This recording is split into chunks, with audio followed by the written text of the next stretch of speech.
Tak payahlah salam. Saya pun banyak kerja ni. Saya datang ofis ni bukan nak berborak. Maaflah mengganggu. Saya tunggu Azril.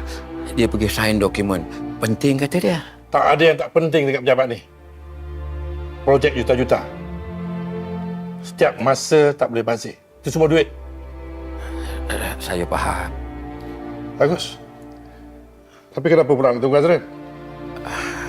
Dia nak bawa saya pergi cek mata. Kat kampung tak pernah cek? Ada cek. Tapi dia nak bawa dekat hospital sini. Nak tolak serba salah pula rasanya.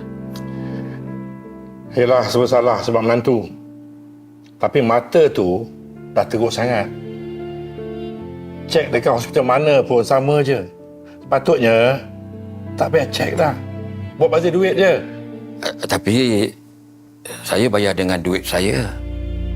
Lagipun lepas ni, Azril dah bukan menantu awak dah.